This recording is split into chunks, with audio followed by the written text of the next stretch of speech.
Against Tennessee, they got a penalty for it looked like simulation. Is that something that you've seen defensive lines try to do to get you to jump off sides? And is it just Yeah. Yeah, I mean, I wouldn't necessarily call it cheating or like foul play or nothing like that. I mean, it's strategy.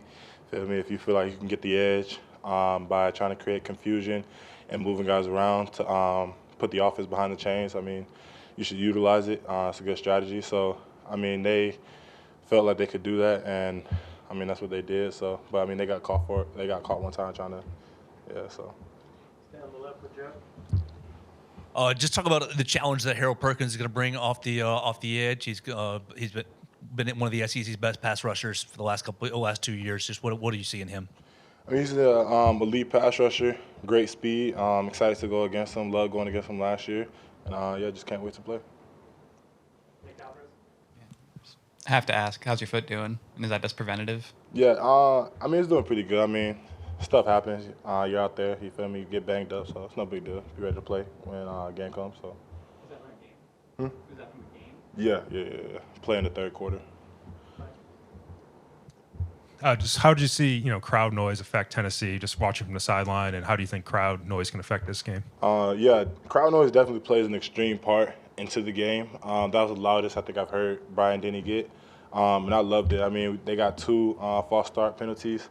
When Jahai scored that touchdown, that was insane. So just having the crowd behind you, it definitely adds momentum for the defense because you know that the offense, when they're out there, it just creates a lot of confusion, a lot of stuff going on. Sometimes the offense can't communicate with one another, so they can't be all in tune and get ready to go. And then when the offense is out there, we know that we got the whole fans behind us. So it's just we're all playing as one, and that's a great feeling. On the left with Katie. Brass just said this game is a little personal. How much is the fact that y'all have the chance to avenge both of last season's losses in back-to-back weeks kind of factoring into things this week, maybe motivation-wise for y'all? Yeah, it's a lot of motivation. Every day, every time throughout the offseason, whenever things got hard, I just thought about this game, and I thought about the Tennessee game. We have a standard that we always have to play to, and putting ourselves in situations to where the game's decided on one play is something that we never want to do.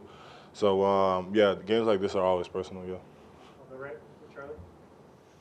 Hey, JC. Yesterday, Coach Saban said that Caden's getting better. Just what kind of progress have you seen from him up to this point? Just being able to sustain, finish his blocks, and just every day going out there and constantly trying to work on one thing that he wants to be great at. I mean, all the guys in our room, on the team especially, just has that drive that want to be great, that want to be better. So seeing that out of him, seeing him come in after practice and watch the film and make sure during practice or even before practice with me when I go warm up, that he's honing in on like the little things that make somebody great. So. On the left with Tony.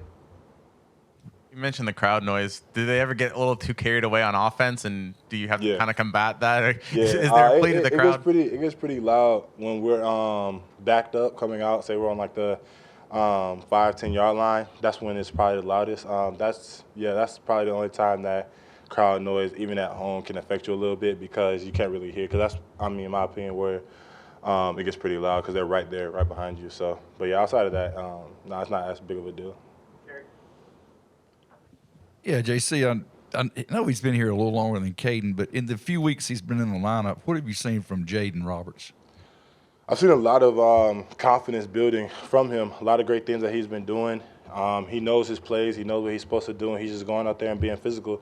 And that's what you want to have out of an offensive line. So just knowing that he's out there and he'll do what he has to do to get the job done and be successful at that. And he always has a great attitude. So he's just looking to build and stack days every single day. With LSU being the #1 offense in the country, how much pressure do you guys feel from an offensive standpoint to match that? And then secondly, how do you build off the execution that you guys found in the second half against Tennessee? Yeah, I mean, really, we're not trying to match their intensity. We're really just trying to focus on us, focus on what we got to do, play 60-minute football, and I think we'll be all good. So that's really what we have to accomplish this week.